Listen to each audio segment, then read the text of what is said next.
Kenapa Syahri tak dengar? Dia macam putus-putus. I'm not sure, but on my side it's pretty clear.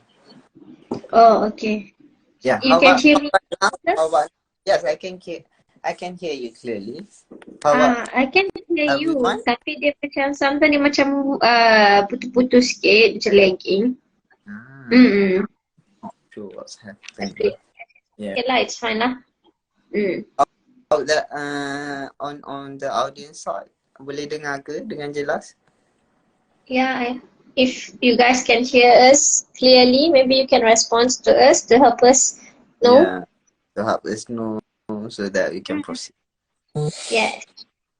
with the sharing today. Can hear. Yeah. Okay. Alright, thank you. Yeah. Thank you, Yongsin. Yeah. Okay. So Ira, today kita nak cakap pasal apa ni? Very Crystal clear. Wah. Okay, yes, thank you Yaya and Azza. Thank you. I can hear tapi putus-putus. Alamak, putus-putus from which side ya? Is it my side or Syahri's side? Ke both? Tengok dua-dua. Okay, tak apa. I guess that we still can proceed. Tapi kalau you guys rasa macam putus dengar from our side, yeah, just let us know lah so we can repeat. Both. Wah.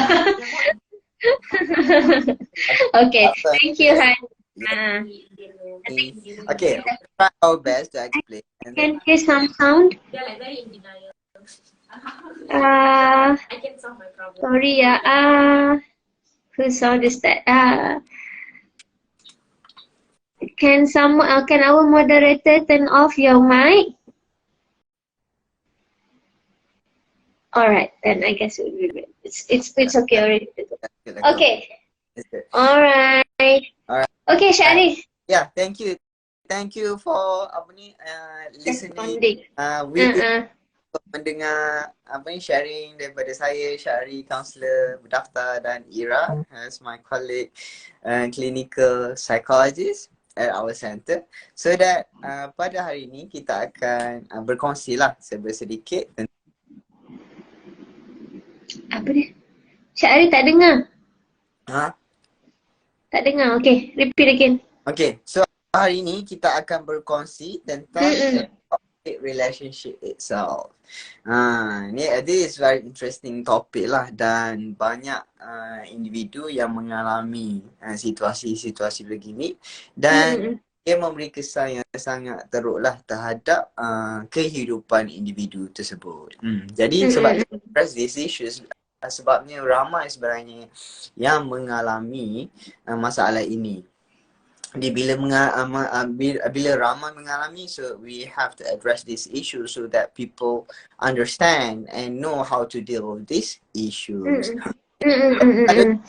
You all ada pertanyaan, you all boleh tanya terus dalam kita punya chat box, dan kita akan end the session, the live sharing sampai pukul 1 sahaja. So kita cubalah ya Syahri untuk habiskan sampai pukul 1 ni, and I hope kita semua dalam track yang sama, dalam topik yang sama.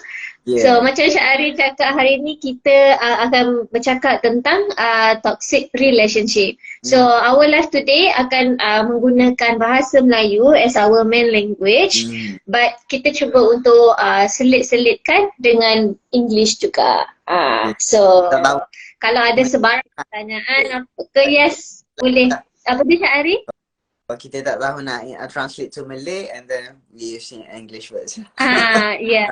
Sebab some words are scientific words kan, and it's quite difficult from our side untuk translate ke bahasa Melayu. So kita cubalah guna dalam bahasa Melayu, tapi kita cuba selitkan dalam bahasa Inggeris juga. Okay? So macam hari ni kan Syahri, kita nak bercakap tentang relationship, toxic relationship kan. So basically a relationship issues lah. Kenapa Syahri kita nak cakap pasal toxic relationship ni Syahri? Kenapa pentingnya untuk kita address tentang toxic relationship? Macam ni, kita ada stages dalam kehidupan kita.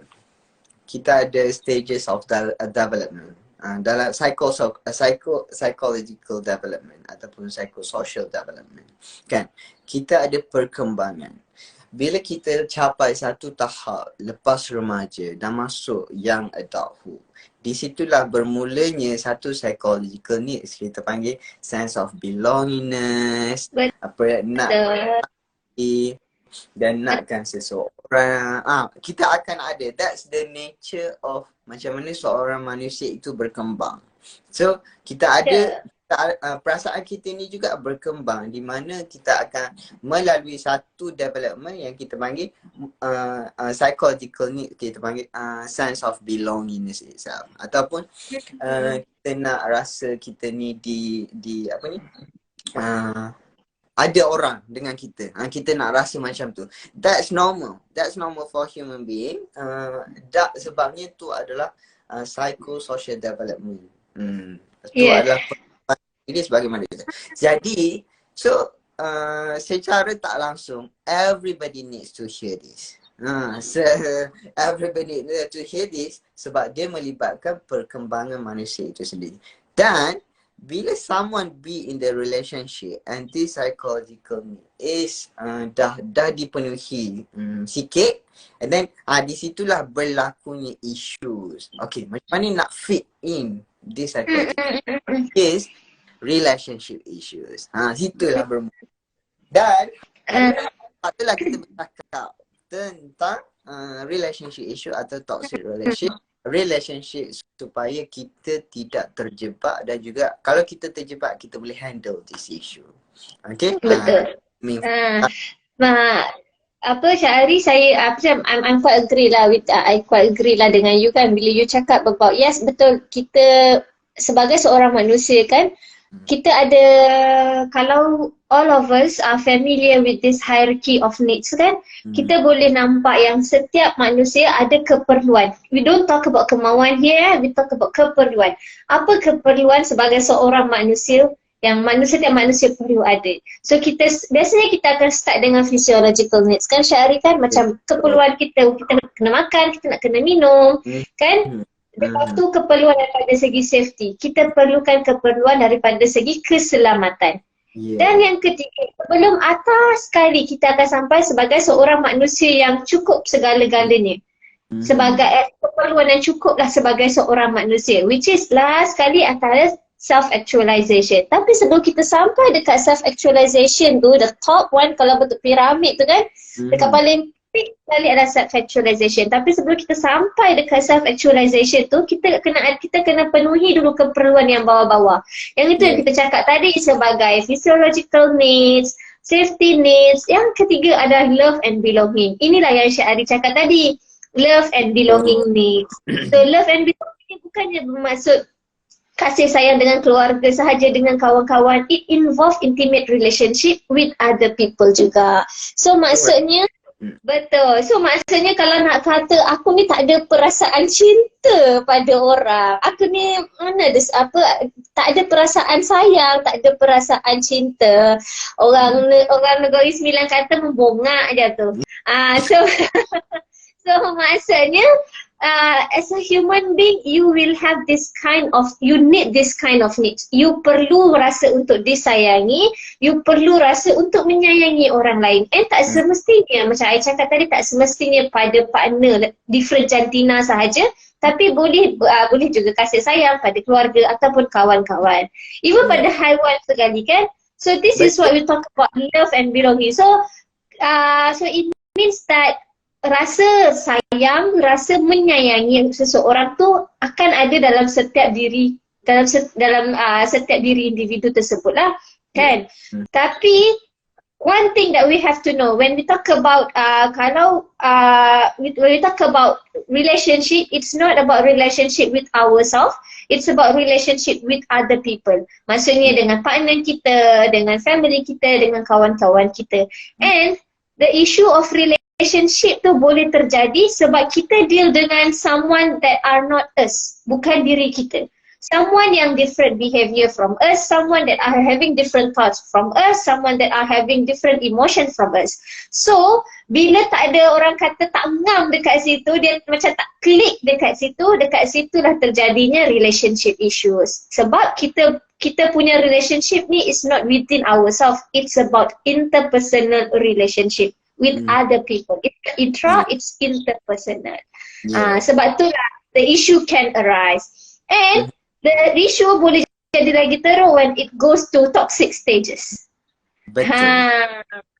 Kan? So, bila jadi toxic, dia secara dia kronik. yeah. Bila secara automatik dia akan kronik. Sebab tu betul. Untuk kita tahu whether it is a toxic relationship ke tak. Jadi bila kita tahu, so kita boleh prevent lah from it happen secara berpanjangan dan kita boleh deal with it. Alright. So within this toxic relationship, kita akan discuss 3 benda. Yang pertama adalah sign of toxic relationship. Yang kedua adalah consequences, kesan-kesan bila you berada dalam toxic relationship. Dan macam mana you nak handle this toxic relationship. Okay. Betul. Tapi Syahri, sebelum kita pergi deeper kan on the sign and so forth tu lah, just to let you know, kalau when we talk about sign ataupun kesan ataupun cara, kita lebih kepada melihat kepada mental health punya perspektif lah.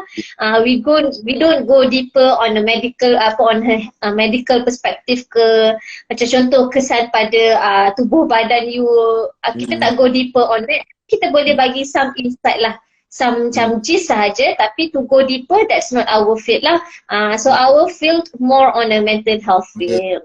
Dan dalam ni kita akan cuba untuk compress the information lah. Mungkin dia tak sempurna sebab dia 1 jam sahaja, tapi we try to sampaikan yang common berlaku dan juga cara yang praktikal lah, lebih praktikal untuk you lakukan to deal with this relationship issues. Let's talk. Okay? Alright, shall we proceed? Yes. Okay, alright. So sign of toxic relationship ni adalah I would like to share with you guys common sign, 7 common sign of toxic relationship. Yang pertama adalah bila you perasan dalam relationship you constantly fighting ataupun fighting consistently. Bermaksud asyik bergaduh je. Bergaduh bukannya bergaduh macam hari ni bergaduh dan 2-3 lepas tu esok okey dah. Bukan macam tu. Dia bergaduh hari ni and then esok bergaduh lagi, lusa bergaduh lagi. Mungkin dia tak different topik dan juga mungkin dia topik yang sama, dua-dua pun sama saja asalkan you bergaduh most of the day. Sebaliknya kalau seminggu, most of the day, dalam 4 hari, 5 hari you bergaduh. Ni adalah satu sign yang sebenarnya satu sign of toxic relationship. Bila constantly fighting. Adanya pergaduhan yang konsisten, yang constant, yang sentiasa. Yang ni adalah cara kita interpret sentiasa tu adalah most of the day lah. Most of the day, kalau dalam seminggu lebih banyak you bergaduh daripada you tak bergaduh. Macam tu. Kalau you notice this happen to your relationship, dia merupakan salah satu sign of toxic relationship. Okay. Yeah, betul. Adalah dan kadang-kadang kan Syahri, pergaduhan tu even a small matter sahaja boleh jadi pergaduhan. Yeah. The constant. Yeah, betul. Pasal kuih, kan? Pasal kuih, pasal very very small matter. Tapi pergaduhan tu berlaku sentiasa. Dan bila berlaku, dia affected each other. Dua-dua affected. Yang tu lah. Sign of one of the sign of toxic relationship bila berlakunya constant pergaduhan. Pergaduhan yang berpanjangan. Tu yang pertama. Yang kedua adalah you sentiasa rasa penat dalam relationship. Nah, bila you sentiasa constantly feeling tired or drained in a relationship, bila you sentiasa rasa penat dalam relationship, okay, sampaikan you tak nak bercakap dengan your partner tapi you terpaksa cakap dengan dia. You ada rasa macam ni adalah satu sign yang you berada dalam relationship yang agak toxic ataupun negatif. Nah, sebab ni dia membuatkan you rasa penat. Emotionally. Even though you tak buat apa-apa tapi you rasa penat. Tapi you rasa macam, oh penatnya, tak boleh nak buat apa, malas dah nak go with this relationship. Sampai macam tu. Dan kepenatan ini adalah disebabkan oleh tadi constant fight. Sebabnya you dah fight, sentiasa fight sampai you rasa penat. Sampai you dah tak nak penat. Tapi you just have to. Mungkin ada your own reason lah. You just have to. Sebabkan have to ni you cakap juga. Tapi yourself you tahu yang you sebenarnya you dah penat. Dan fighting consistently happen. Itu yang kedua. Yang ketiga adalah you berlakunya emotional abuse dalam relationship. Apa itu emotional abuse? Emotional abuse ni apabila perbuatan atau tingkah laku ya perbuatan atau percakapan yang dilakukan oleh your partner membuatkan diri you rasa sentiasa tak selesa. Sebagai contoh, dia menghina you. Dia consistently menghina you. Ni consistently tengok negative side of you. Ni adalah part of emotional abuse. And then consistently guilt tripping you, membuatkan diri you threaten you with everything, with anything lah. Threaten you that makes you feel uncomfortable to be in this relationship and want to get out from this relationship. So that bila adanya guilt tripping, bila adanya insulting, bila adanya lihat benda-benda yang negatif ada, yang ni adalah kita panggil emotional abuse. Dia tak nampak tapi you rasa sakit. Macam tu. Tak nampak tapi you rasa sakit. Dan sakit dia konsisten. Dia bukan you rasa sakit 3 hari je. Yang tu normal. Sebabnya pergaduhan dalam relationship ni adalah normal. Yang dia jadi toxic ni bila dia konsisten. Yang tu jadi toxic. And dia jadi kronik bila dia terlalu lama. Dia jadi kronik. Betul.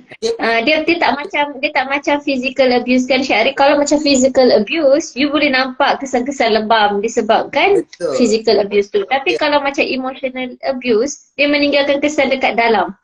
Contohnya macam you bukan disebabkan dia punya perbuatan, contohnya macam menghina you, guilt tripping you ataupun gossiping about you. And benda ni berlaku secara berterusan. Benda ni membuatkan you seorang yang contoh, you bukan seorang yang pemarah tapi you develop this kind of anger issues contohnya. So dia meninggalkan emotional abuse dekat you. So you see it's something that inside, it's not something that you can trace outside lah. Benda-benda macam ni. Betul. Dan physical abuse juga merupakan salah satu toxic relationship. Kalau adanya physical abuse dalam relationship, secara automatic dia termasuk dalam toxic relationship juga. Okay? And then you constantly feeling unhappy dalam relationship. You sentiasa rasa tak seronok. Tapi kenapa you be in this relationship? Mungkin ada another issue, sebagai contoh codependency, you have to depend on someone, ataupun rasa bersalah sebab this person perlu tolong you dulu, so you have to be in this relationship. Berlaku adanya codependency yang you terpaksa berada dalam this relationship. Tapi deep down you are not happy in this relationship due to banyak benda lah. Macam tadi lah, fighting apa semua tu kan. Fighting, penat, emotional abuse, physical abuse. You sentiasa rasa unhappy dan tak ada pun dalam relationship ni you rasa macam happynya berada dalam relationship ni. Kalau tak ada, bermaksud you berada dalam toxic relationship. Tapi kalau ada, tu bukan toxic relationship. Okay? Tapi kena macam you cakap tadi lah, kena ingat satu benda yang when we talk about relationship, pergaduhan tu perlu ada. Tapi if it consistently happen, dan benda tu makin lama makin teruk, itu yang kita panggil sebagai toxic relationship. Betul. Dan apa yang keenam adalah the insecure feeling. You rasa tak selamat berada dalam relationship ni. Ni perasaan yang sangat contribute lah to the toxic relationship. Bila sebenarnya you rasa insecure, consistently rasa insecure. Dah kahwin 10 tahun tapi still rasa insecure with this relationship. Mungkin juga you terlibat dalam toxic relationship itself. Okay. And the last one is adanya permainan blaming ataupun adanya sandiwara blaming dalam drama kita lah. Blaming ni bermaksud apa yang you buat sentiasa dipersalahkan. Sentiasa dipersalahkan. Sebab tak kena kan, buat ni salah, buat tu salah. Dan kesalahan tu adalah sentiasa diucapkan oleh your partner. So bila adanya permainan blaming ataupun blaming game ni dalam relationship, tu adalah satu sign yang jelas bahawa you berada dalam toxic relationship. Dan orang-orang yang contribute to this relationship, dia melibatkan controlling behavior. Controlling behavior and manipulation lah. Manipulative, yes. Manipulative. So, orang yang controlling dan juga manipulative ni, dia akan contribute to the sign of toxic relationship. Yang kedua adalah negative or pessimistic person. Pessimistic person ni dia tengok yang negatif je. Dia tak nampak langsung yang positif. Dia macam negatif, dia nampak je tapi dia tak adanya yang positif, tak pernah berlaku dalam kehidupan dia. Lepas tu individu tersebut lebih demand daripada tolerance. So tak ada tolerance tapi demand, keep demanding, demand. And then the next is kebiasaannya individu ni dia mempunyai extreme level of insecurity. Nak pergi tu kena bagi tahu, nak pergi ni kena bagi tahu, nak pergi tu kena bagi tahu. Semua kena bagi tahu kan. Nak pergi ambil air kena bagi tahu. Semualah kena bagi tahu. Dia lebih disebabkan oleh insecure feeling dia, dia membuatkan partner dia rasa tak selesa. Yang tu pun salah satu sign of toxic relationship juga. And then the last one, abusive lah. Macam abusive person, dia akan contribute to the emotional abuse dan physical abuse tadi. So, inilah tanda-tanda individu yang berada dalam toxic relationship tersebut. Be aware of the tanda, kerana kalau you dah aware of this tanda-tanda, it's easier for you to deal. Kalau you dah, dia tak semestinya you meet all this criteria tau. You meet most of it, consider that could be a toxic relationship itself. That address and perlunya satu langkah langkah untuk you menangani this issue dalam relationship. Sebabnya tujuan perhubungan ni kita nak rasa happy, kita nak kembangkan kita punya family, kita nak rasa disayangi. Tapi with toxic relationship, benda-benda yang you nak ni tak dapat. Rasa disayangi, tolong menolong, saling tolerate. Yang ni tak ada. Pergaduhan betul, dan pergaduhan yang baik adalah pergaduhan yang boleh menimbulkan kasih sayang. Yang membangkitkan lah. Ya, pergaduhan yang boleh menimbulkan kasih sayang dan boleh merapatkan tali perhubungan. Yang ni adalah pergaduhan yang baik. Tapi kalau pergaduhan tersebut tidak memberi apa-apa kesan, memberi apa-apa kesan kepada perhubungan you secara baik, and then this not a good pergaduhan yang tak baik lah. Dan kenapa kenapa pergaduhan itu perlu berlaku? Sometimes sebabnya kita tak kita pakai perhubungan yang sunyi. Perhubungan yang sunyi atau kita panggil flat relationship, where you tak rasa macam aku ni rasa happy ke, aku rasa tak okay ke tak okay dalam relation. You rasa tak tahu rasa apa. Kita tak nak ada kesunyian dalam perhubungan tu. Sebab tu adanya pergaduhan. Tapi pergaduhan yang melampau menyebabkan berlakunya toxic relation. Yang ni yang kita tak nak. Okay. So this is all the sign of toxic relationship.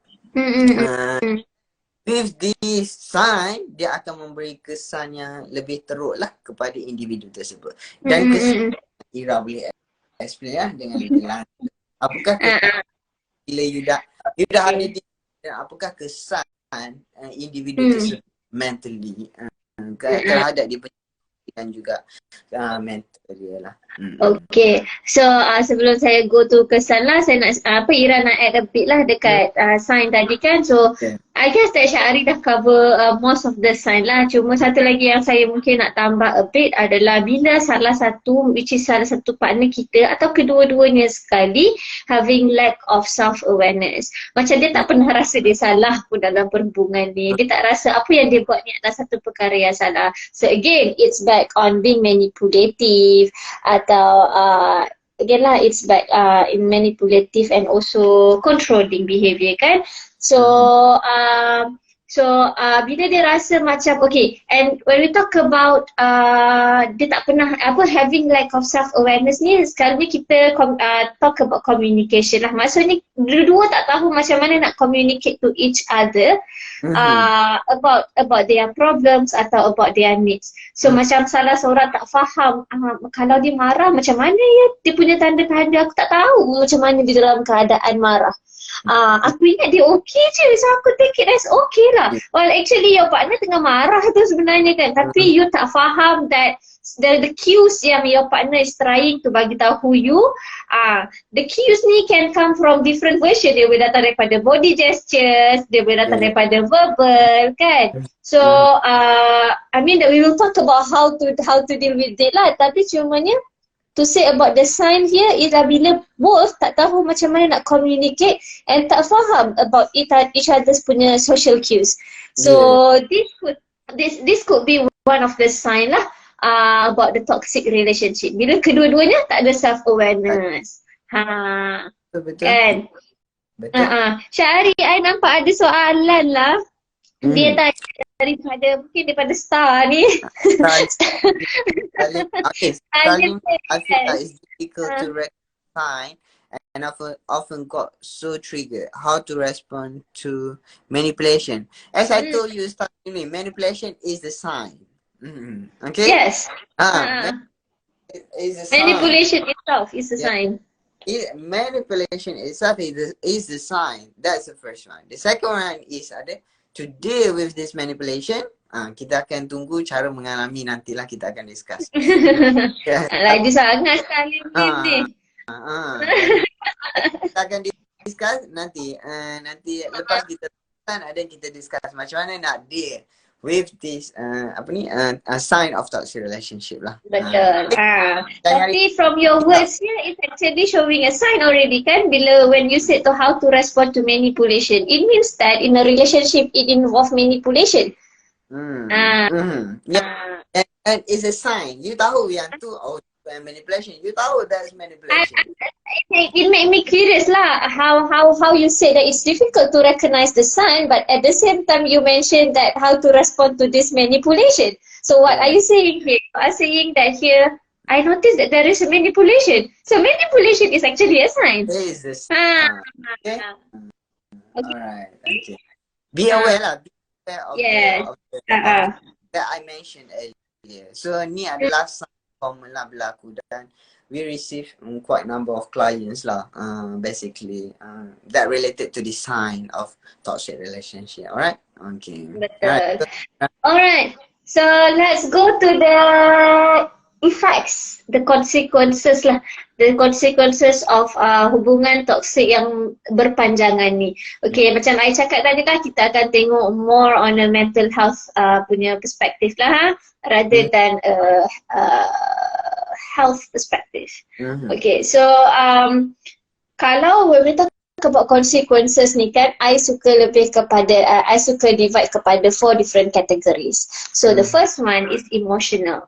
The second one is biological. And ketiga adalah behavioral changes. Lepas tu adalah interpersonal, kita punya interpersonal relationship dengan orang lain lah.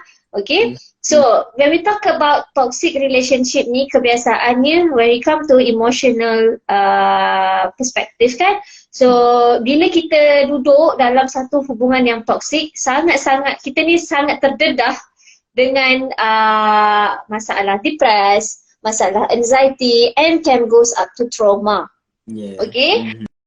So maksudnya dia akan ada this rasa takut. Macam mana kalau I mean you have this kind of thoughts yang ada perkataan takut, ada melibatkan perasaan takut.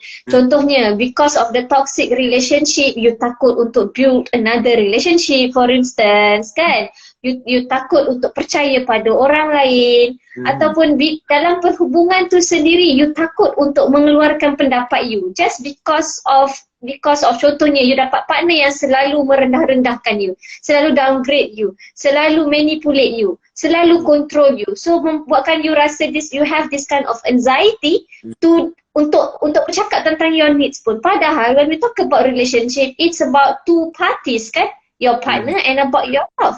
So maksudnya kedua-dua mesti ada peluang untuk cakap tentang your needs, your opinions, your feelings, your thoughts. Tapi kalau I cakap, dia selalu downgradekan I. Kalau I cakap, dia memang tak nak bagi I peluang untuk bercakap. So benda ni membuatkan you rasa takut untuk mengeluarkan sebarang opinion ataupun pendapat ataupun thoughts. So anxiety. So maksudnya bila ada toxic relationship yang berpanjangan, it can leads to anxiety. Dan kalau dia melibatkan abuse pula, dia boleh mendorong pada trauma. Sebab especially on the physical abuse lah. So boleh membuatkan seseorang itu untuk jadi trauma dengan perhubungan dia. Okay, so that's dia susah adalah kalau apa-apa berlaku dalam relationship ni, susah dia untuk build another relationship. Yes, betul. Itu yang kita cakap itu is about interpersonal relationship juga. Maksudnya disebabkan satu perhubungan yang toxic, so bila dia dah keluar daripada perhubungan tu untuk develop a new relationship pula, dia akan jadi isu pula dekat situ. Sebab mungkin dia rasa macam I'm lacking of something. Mungkin disebabkan dia punya perhubungan yang sebelum tu, dia pula develop insecurity. You see, dia keluar daripada perhubungan yang toxic disebabkan insecurity daripada partner dia. Tapi sebabkan partner dia project dia punya insecurity towards dia masa dalam perhubungan, so bila dia keluar daripada relationship tu, dia pula develop this kind of insecurity. Betul. You see how it's connected lah. Benda ni, maksudnya benda ni berpanjangan. Kan? Dan pada you tak ada insecurity issues, now you are having insecurity issues. Yang jelas yang you berada dalam toxic relationship. Betul. And insecurity ni sangatlah closely associate dengan self-esteem issues. Dia rasa diri dia tak pernah sempurna untuk ada partner yang baru. Aku dah gagal dengan hubungan yang lepas. Macam mana aku nak berjaya dalam hubungan yang akan datang? Rasa diri dia macam worth to be loved and to feel loved. Kan?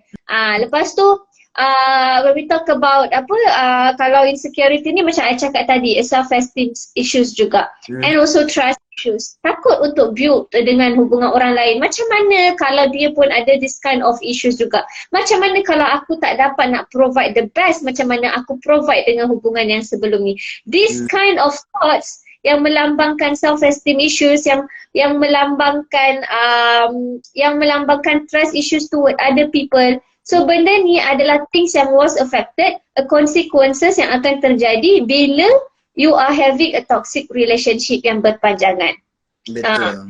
So maksudnya consequences ni kita jangan fikir in a short term sahaja. Kita jangan fikir apa consequences yang akan berlaku if dalam perhubungan saja. But just imagine the consequences that could affect kita bersocialize dengan orang lain.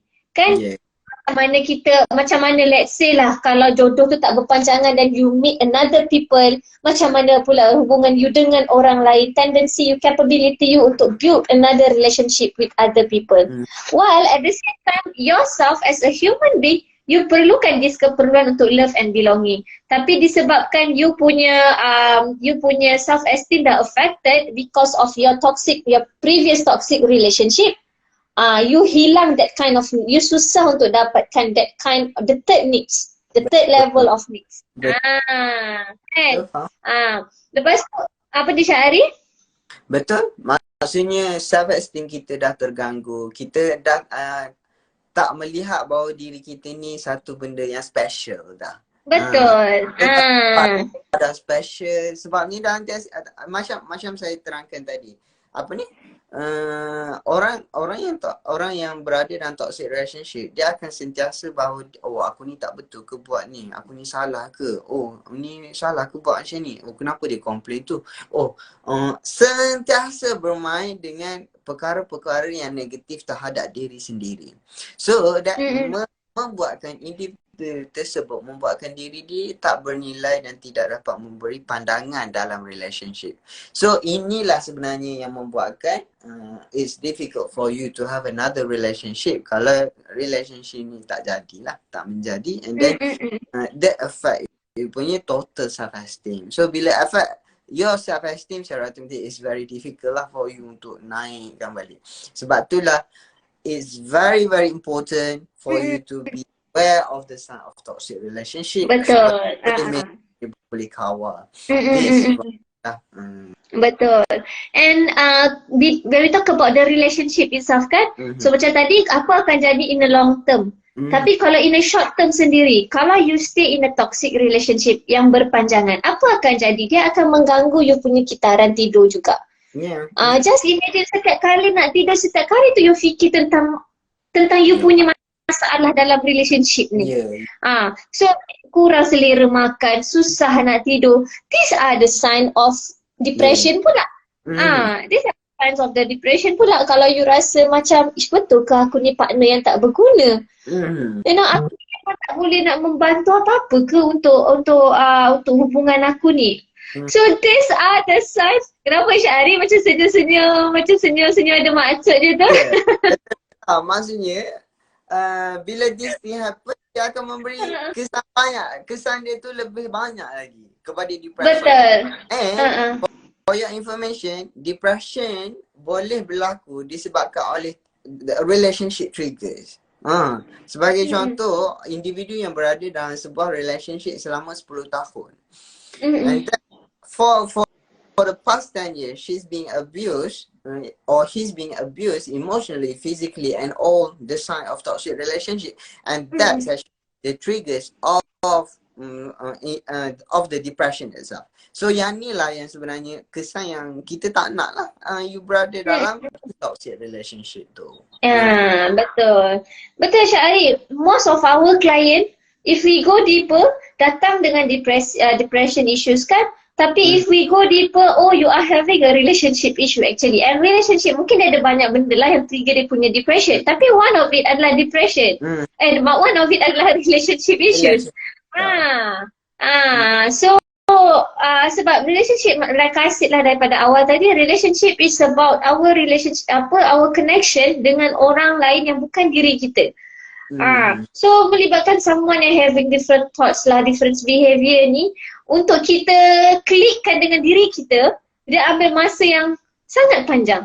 Kan? Sebab tu yang kadang-kadang kahwin 10 tahun pun belum tentu kenal dia punya partner macam mana. Betul. Sebab we are born in a different environment, in a different setting. So banyak orang kata, macam mana kita sekarang, kita adalah dibentuk daripada our past experience kan.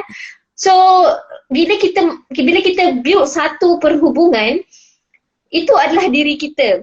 And Yeah. they're different dengan partner kita yang build in, yang bond dengan cara yang berbeza, dengan environment yang berbeza. So you want to find a click there, sangat-sangat ambil masa yang lama. Betul. So the relationship issues tu memang akan terjadi, tapi kalau dia sampai prolong, and it can leads to a toxic relationship. Yeah. Bila toxic relation ni berpanjangan, dia jadilah chronic toxic relationship. Bila dah chronic, very difficult lah untuk you handle it. So that relation ni supaya you boleh prevent dan juga you boleh manage. If you have right now, you know how to manage and you can prevent it from happening. Betul. Syahri tu ada daripada ada komen kat situ. Terus saya sampai sekarang kalau terfikir sejarah of my past problem, tangan sampai tergetar, including jantung laju, rasa tired terus. Okay. So you see how your past relationship lah, I would say your past relationship can affect who you are today. So ni adalah signs of rasa tangan menggeletar, jantung laju, palpitations lah, and rasa tired. Ini adalah some of the symptoms of anxiety lah. Yes, the physical symptoms of anxiety issues. So you see, just sebabkan your past relationship, now you are having an anxiety issues.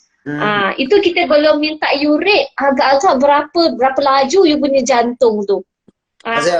We don't go there yet lah kan. We don't go to that yet lah. Lagi banyak lah benda yang berlaku. Sebabnya as I mentioned earlier that kita dalam kehidupan kita ni akan sampai satu peringkat yang kita nak berhubung dengan orang, ataupun the psychological need, sense of belongingness and love tu kan, love and sense of belongingness. So bila kita dah capai tahap ni and then kita tak dapat memenuhi keperluan this psychological needs, and kalau kita memenuhi dengan toxic relationship, which is very traumatized for an individual to deal with this issue. Sebab tu yang pertama sekali, be aware of the sign, and then you see that the consequences is real.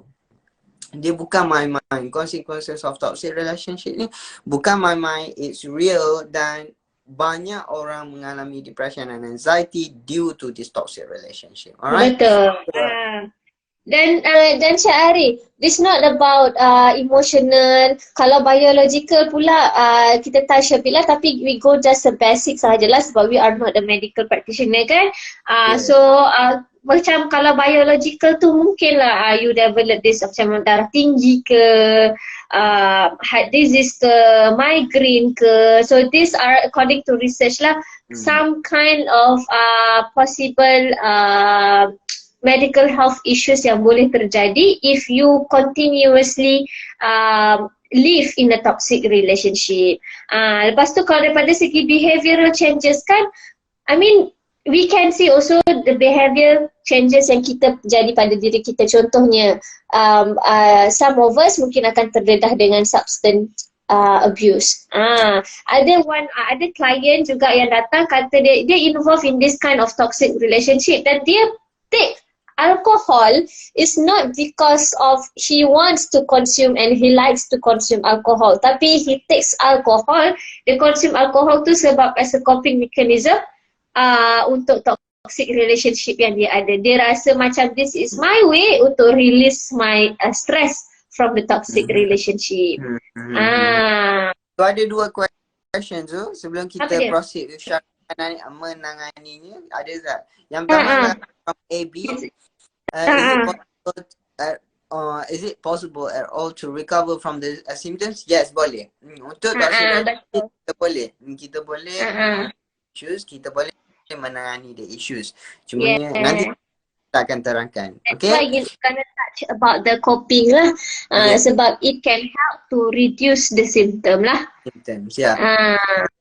From Shida, is it for a long time toxic relationship akan membuat pelaku yang affected oleh pelaku terasa biasa like normal dan adakah I think that dia maksudkan yang ada bila dia dah terbiasa dengan kehidupan macam tu, dia dah anggap sebagai satu benda yang biasa dalam kehidupan dia.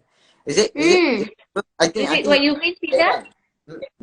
I rasa macam tu lah kot. Dia masukkan.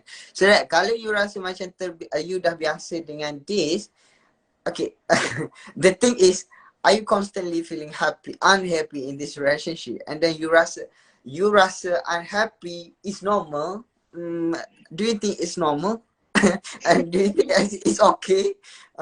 Sebenarnya dia memang memberi kesan. Sebenarnya you are affected already. Kalau you rasa, okay, kalau you dah rasa biasa dengan all this toxic, all this negativity that happens in your relationship, sebenarnya dia depends. Yang pertama adalah mungkin disebabkan oleh coping dan juga resiliency. Dan yang kedua, mungkin juga you dah mengalami satu situasi kita panggil emotional exhaustion, atau you dah penat, dah tak nak ambil kisah. Tapi dia macam senang pun ada, Syarif. Betul. Dia jadi macam senang tu. It will affect you dari sudut empathy. The way understanding other people. Yang tu dia ada effect. So bila dia affect the way how you gonna understand other people, yang ni dia dah masuk dalam. Yes. Dia tak affect the way how you understand other people, mungkin you can bear with the situation, mungkin you ada coping, mungkin resiliency you okay, macam tu. Mungkin sebab tu you rasa normal. Tapi kalau it's affect your empathy level, the way how you communicate with other people pun dah berbeza, it change yourself, yang tu dia memberi kesan lah sebenarnya, and it's not good for psychological development. Maknanya our peak psychological psychological needs adalah self actualization, where kita rasa selesa dengan diri kita, kita rasa berjaya, kita rasa dipenuhi, we feel enough dengan diri kita sendiri. So itu adalah self actualization, where you rasa macam you are enough. Tapi with this, you tak susah untuk you dapat that self actualization bila mana you dah rasa numb. Nah, yang tu ada that's effect the psycho. Betul. And macam kita cakap about self esteem tadi kan. So you see, bila you dah rasa numb, so bila you have another relationship, somehow it makes you question about yourself jugalah. Yeah. Macam mana aku nak faham tentang orang lain lepas ni, kalau aku sebelum ni dah asyik terima this kind of toxic daripada my previous relationship kan. So macam you want to create a new relationship pun, you akan rasa macam, oh, I don't think yang I'm gonna be a good partner lagi dah lepas ni. Yeah. Sebab I rasa macam I can't understand, sebab you already used to it before. It somehow develop yourself, you yang baru. Yeah. Baru yang mungkin akan jadi kurang empathy. So untuk develop a new relationship pula, while you realize yourself sekarang dah berubah because of your past toxic relationship and you are used to it already. So benda tu affect you punya self esteem untuk your new your upcoming relationship. So that's how it's related lah. Okay. Mungkin sekarang kita terus ke cara menanganinya, Ira. Ya, betul, Syahri. We have a limited time. Betul. Okay, so when we talk about coping Syahri okay, macam mana kita nak cope dengan toxic relationship ni? Okay, Syahri, you want to add a bit pun boleh lah. Okay, in the meantime, masa yang sama tu kan. Apa dia? Yeah, I akan tambah lah. Okay. Alright, so kalau I prefer to talk about the important thing yang I rasa kebanyakan yang terjadi adalah because of the poor communication skills yang happen between the partner lah. So bermaksud cara untuk cope adalah identify ways untuk communicate better dengan your partner. Kalau our audience pernah follow kita punya IG kan, we have posted before about a communication style. Kan? Okay, so the best way to communicate adalah dengan being assertive. Being assertive here means you boleh communicate your needs, your opinions, your thoughts, your feelings clearly and directly. Tapi at the same time you are not hurting atau you are not dismissing other people's punya thoughts, emotions and also opinion. Maksudnya you boleh deliver yours and at the same time you terima, you tak dismiss orang lain, your partner punya pendapat jugalah. And it's good sebenarnya kalau kita dapat include the use of I statement. Maksudnya every time kita nak communicate, kita bagi tahu dulu partner kita yang apa yang kita rasa, instead of, contohlah macam ni, saya rasa sedih kalau abang balik lambat. Instead of, abang lah selalu balik lambat, you know. So these are different scenarios. So the first scenario maksudnya you bagi tahu you punya perasaan sebab apa. Okay, tapi at the second part, kalau you tengok cara you communicate dah lebih menyalahkan you punya partner. So you see, this kind of communication also can trigger someone. So betul. You think that you are blaming me now and you tak tahu kenapa I balik lambat? The communication part tu sendiri kita kena take note lah dekat situ. Be more, if you can deliver what you need, tapi dalam masa yang sama kita ada letak empathy juga. Kenapa orang tu buat macam tu? And then sebenarnya betul Ira, sebenarnya I statement is very powerful lah in relationship. Betul. Bila you guna I statement, you sebenarnya you bercakap tentang diri you dan you tak bercakap tentang your partner. You rasa sedih bila dia buat macam tu. It's you. It's about you. So that bila you rasa macam tu, orang mudah nak faham tau. Kalau you cakap, I rasa sedih bila you buat macam ni.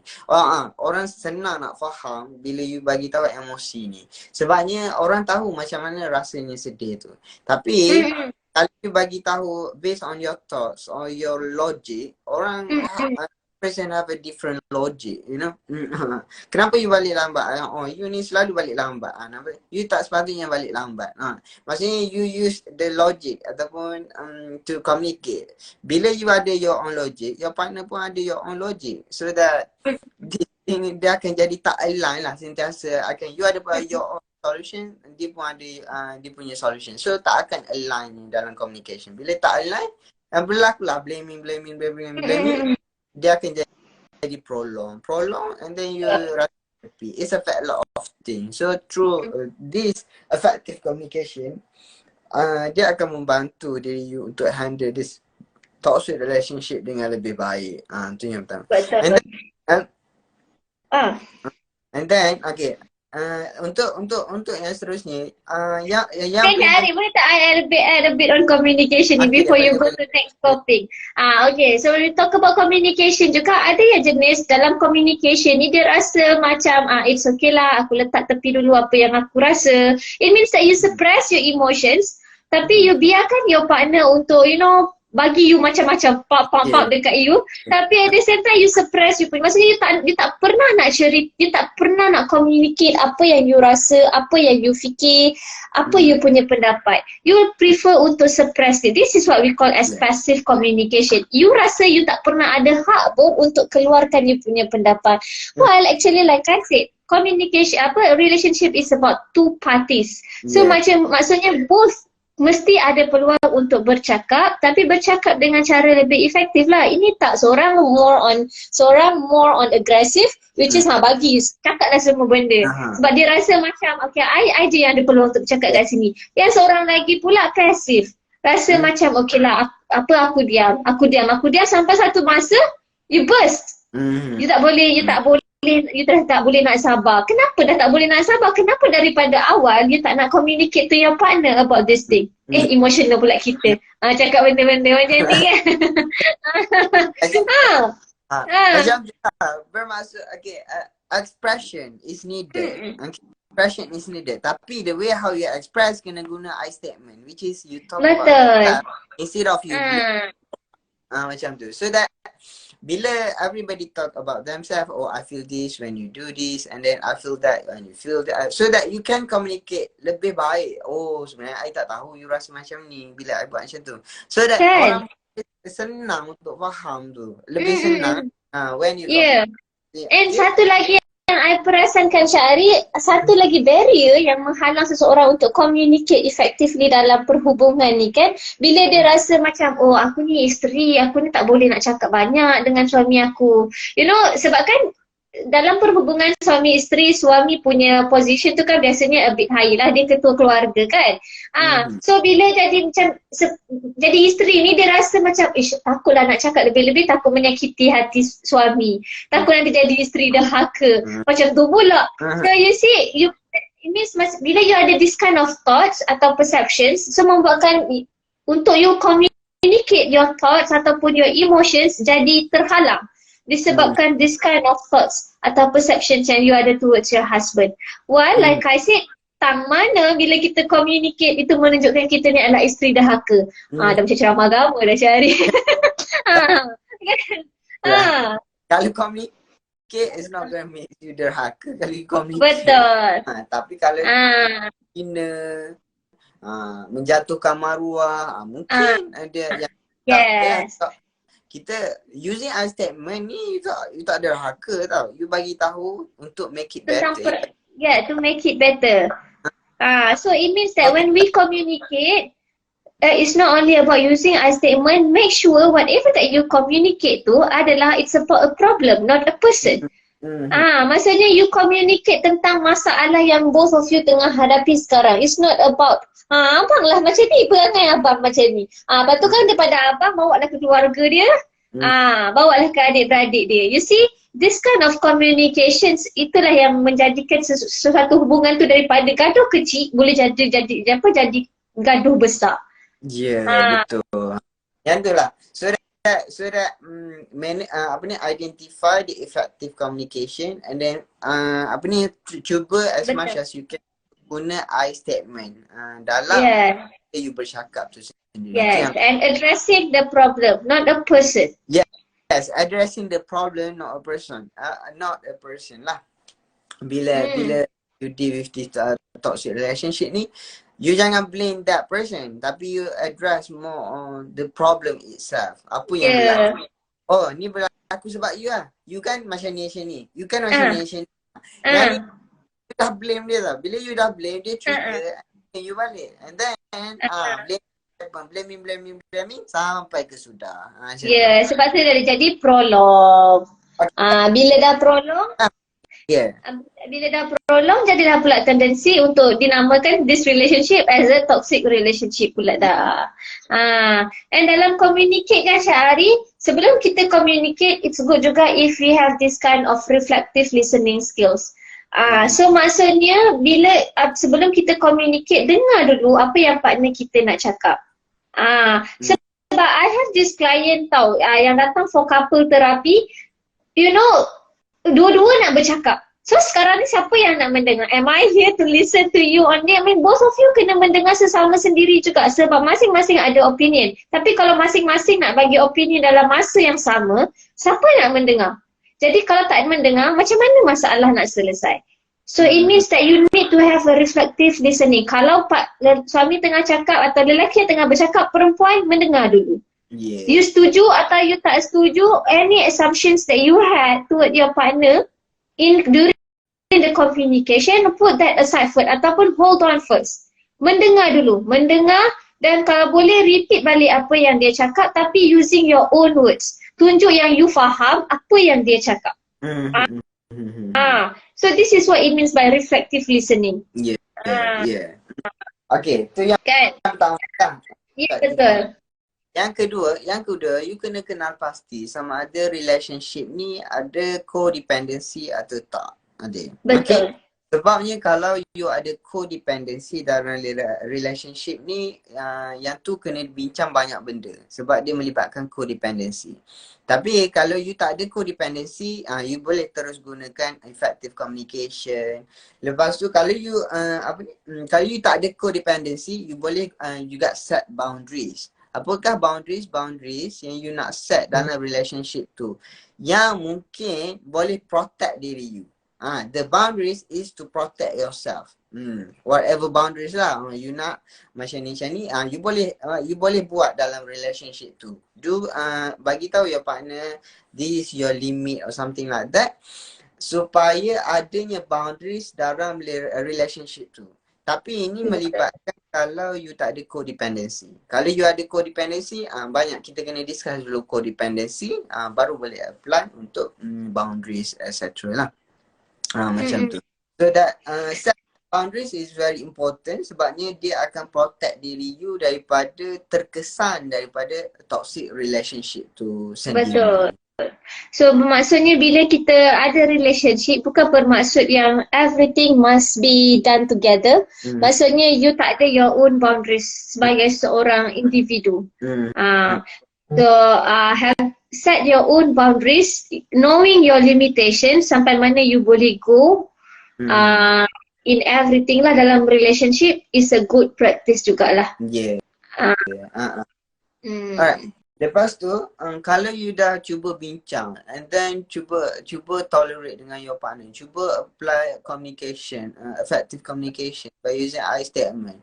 And then kalau tak boleh juga, we recommend you untuk pergi dekat couple therapy. Sebab dalam couple therapy, kita akan discuss berkaitan dengan expectations, adakah ini toxic relationship. Sometimes you akan confuse sama ada conflict in relationship ataupun toxic relationship. You akan confuse. So that the practitioner akan bantu you untuk you lebih faham tentang keadaan yang berlaku dalam relationship you sebenarnya. Is it conflict or toxic? Kalau it just conflict, it's much easier. Tapi kalau toxic, banyak benda yang you kurang buat. Kalau melibatkan codependency, you kena discuss dulu codependency. Kalau tak, you kena buat coping. Coping juga penting dalam toxic relationship. Coping ni apa? Coping ni adanya something yang you boleh buat supaya you happy. Macam tu. Supaya you happy.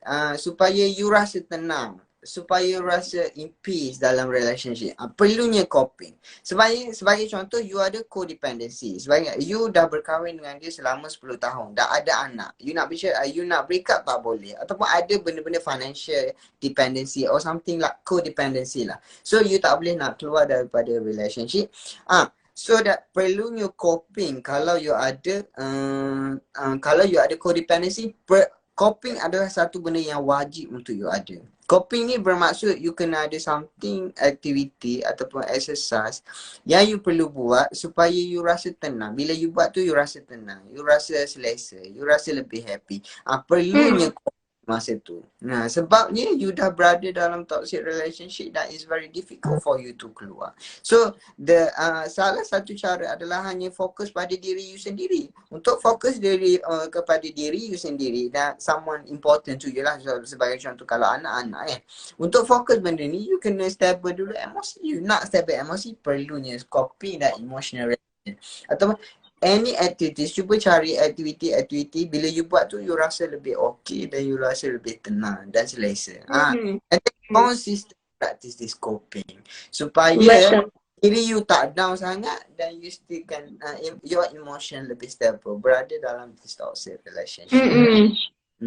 Syahri, ada pertanyaan ni. What is your opinion about setting up boundaries when it comes to family members? I understand that boundaries is not about putus hubungan. Betul. Setting up boundaries is not about putus hubungan, but it's more on self-prioritization lah. So macam maksudnya you tahu you punya limitation kat mana that when it comes to relationship. So bukannya putus hubungan. Putus hubungan tu dah lain isu pula dah. Kan? Okay.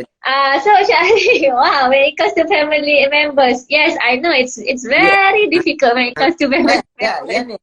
Yang ni kita panggil codependency juga ni. Salah satu adalah you dah bergantung dengan seseorang. Sebagai contoh dalam family kan, kita dah dibesarkan dalam family dan juga kita dah value dalam family tu dah masuk dalam diri kita kan. Jadi kita mungkin akan terasa kalau dengan family ni, kalau aku buat ni family mungkin akan terasa mungkin ni. Dia akan ada lah perasaan-perasaan tu. Tapi kena ingat bahawa setting boundaries ni bukannya bermaksud you nak putuskan relationship with your family. It's not that intention. Setting boundaries adalah untuk membantu diri you lebih baik. Bila you dah baik, and then you boleh communicate with your family lebih baik. So that yang setting boundaries kena clear apa yang you nak setnya. Yang tu yang you kena identify identify lah apa yang boundaries yang you nak set dalam family tu. Kena pasti apa dulu, apa yang boundaries yang you perlu set. Yang pertama dalam family tu. And then yang kedua adalah bila you dah set boundaries tu, jangan anggap bahawa bila you set boundaries tu, you akan putuskan family. Tingkah laku you perlu untuk menyambungkan family tersebut. Maksudnya you set boundary at the same time, perhubungan dalam family tu you masih Still lagi ada je. Still ada. Cuma yang on certain part yang you tak selesa dan you rasa tak boleh nak go tu, you set boundary that part. Macam tu. So maksudnya Syahri, so maksudnya when we talk about setting boundaries ni kan, dia macam you tahu dekat mana is a sign that you need to set the boundaries. Contohnya macam okay, daripada segi the frequency of you jumpa you punya family members. Okay, kalau you rasa macam jumpa this kind of family members bring a lot of toxicity pada you, okay, so bukannya bermaksud aku dah tak nak jumpa diorang langsung, aku dah tak tengok muka diorang langsung, aku putus saudara terus dengan diorang ni. No, it's not about that. It's about limit your time untuk jumpa dengan diorang. So you see, it's not about putus hubungan, you still ada hubungan, you still jumpa diorang in certain occasion, in certain times. Tapi ada masa you tend to make it limit. Itu sahaja. It's not about putus hubungan langsung. Yes, betul lah macam Azhar ni cakap. It's not about putus hubungan. Yeah, betul. And it's okay to set boundaries in the family. Betul. Set boundaries in the family. Sebabnya, tapi cuma dia jadi lebih sukar sebabnya you tak tahu apa, kebanyakan individu tak tahu apa boundaries yang perlu di-set dalam family tu. Perlu di-set. Sebabnya bila you set, you takut ada orang terasa lah. Sebabnya you kena clear dulu. Apa boundaries yang betul. I would say that it's not about having a clear idea what are the boundaries yang you nak set, tapi it's also the perceptions that you had when you setting a boundaries. Setting a boundaries kat sini bukan bermaksud benda yang salah, benda yang haram untuk dibuat. Dia tak jatuh hukum apa-apa pun kalau you set the boundaries. Like I said, setting a boundaries is about self-prioritization. You know your limitation. When you set the boundaries, it shows that you are a strongest person sebab you tahu, you kenal diri you. You having a good insight lah about yourself. Kan? Bila you set the boundaries, manage your expectation as well. Why you want to set the boundaries, and kalau aku set boundaries ni, like Syahri said lah, selalu benda yang menghalang kita untuk set boundaries ni sedih macam kalau aku cakap ni nanti mesti diorang terasa. Kalau aku tak pergi ni nanti mesti diorang terasa. So you see, this kind of expectations ataupun thoughts yang you ada when you want to set the boundaries, dia macam aku nak set boundaries tapi nanti kalau aku tak pergi, nanti orang fikir aku macam-macam pula, nanti lagi menurutkan keadaannya. So you see, this kind of thoughts, this is what we call as a negative thoughts yang kita dah bincangkan last 2 weeks. Kan? Maksud you akan pening lah kalau tak clear. Kalau on the boundaries part, you akan pening. Macam mana nak buat tu? Sebenarnya yang pertama sekali memang you kena clear dulu apakah boundaries yang you nak letak dalam family. Bila you dah clear yang ni, baru you boleh further lah. Further discuss mana nak buat. Betul. Dan kena pasti codependency sama dependency ada ke tak. Kalau ada codependency, it's more challenging untuk you buat boundaries ni. Yang tu kena. So that bila ada codependency, kita kena discuss together the codependency at the same time the boundaries tu. Tapi yang ni you kena try to identify the codependency dan juga what's the boundaries yang perlu untuk you set supaya you lebih okay. Macam tu. Alright. So Syahri ada nak add apa-apa lagi ke? Because kita ni nak explain kita punya timing Syahri. Tak. Banyak. I ada terlepas satu soalan ni, Ira. Kita jawab last ni and then yang mana ya? Ni, what if a toxic partner tends to emotionally blackmail us when we try to break up? Yang ni. Jawablah Syahri. Okay, alright. For this, okay, bila you nak break up dalam relationship kan, is it official relationship ke tak official relationship? Itu yang pertama kan. Sama ada you ada relationship yang dah terikat seperti perkahwinan ataupun pertunangan, engagement ataupun wedding, yang ni different things. Tapi kalau you are in couple, yang ni pun another different thing. Itu yang pertama lah, you kena tahu dulu sama ada you couple ke ataupun you ada dah terlibat, you dah kahwin ke atau you dah bertunang. Yang ni jelas, kena jelas dari sudut the status of the relationship. Itu yang pertama. Yang kedua adalah emotional blackmail. Emotional blackmail ni is a sign lah. It's a sign of toxic relationship lah. Kalau dia threaten you with emotional blackmail. Tapi kena ingat bahawa you tak boleh nak control someone's emotions. Whatever you do, you tak boleh nak control someone's emotion. You buat, you putus ke, you tak putus ke, you tak boleh nak control your partner tu punya emotions. You tak boleh nak buat. You tak putus ke, you putus ke, you break the relationship or you're not breaking up with your partner. So you tak boleh nak, you couldn't control the emotions of your partner. That is a fact. Okay, whatever you do, whatever your decision in the relationship, you tak boleh nak control the partner's emotions. That's the thing. So that focus on yourself. You break up. Okay, macam mana you nak break up? Kalau you perlunya you datang untuk session couple session untuk break up, and then pergi couple session untuk break up. Tapi at the end of the day, Pergi couple session aja. pergi couple session untuk deal. Macam mana nak deal or something like that kan? Macam tu lah, bermaksudnya dapatkan bantuan profesional untuk this relationship issue. Yang kedua adalah kalau dia melibatkan apa tadi? Bila you nak break up adanya emotional blackmail, and then you tak ingat whatever emotional blackmail yang dia whatever emotion that your partner, your ex-girlfriend or ex-boyfriend feel, you tak boleh nak control pun. Whatever you do, you buat apa-apa pun you tak boleh nak control this emotion. Hanya dia yang boleh control the emotions tu. Jadi dia sahaja yang boleh bantu untuk dia regulate dia punya emotions. Untuk dia bantu diri dia untuk regulate the emotions. So meaning that you have a choice to make your own decision in a relationship. Okay, you have a choice to make a relation.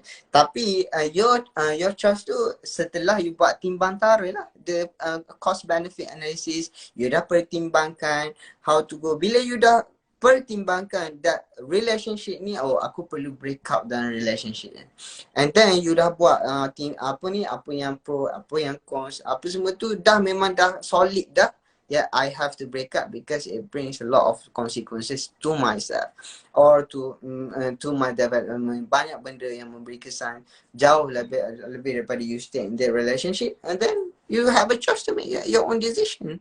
Okay, and in terms of emotional blackmail, you cannot control your partner's emotions. Alright. Alright. Dah you dah. Okay. Tapi kita dah lebih masa ni lah. Itulah. Okay. So I can cara menanganinya, tapi kita bagi tahu yang penting lah dulu. Yang penting dulu. Betul. Tapi kita bagi tahu lagi internet live sharing lah dari sudut cara mengenai toxic relationship tu sendiri. Alright. Ada masa kita go with other life lah to talk about relationship. Jadi alright. Okay. Saya harap pengkongsian pada hari ini dapat membantu sedikit you guys untuk handle your your issues in the relationship, dan semoga ia memberi manfaat lah kepada orang yang mendengar live ini. Alright, so that's all. And see you again in the next live sharing. Bye. Okay, bye bye.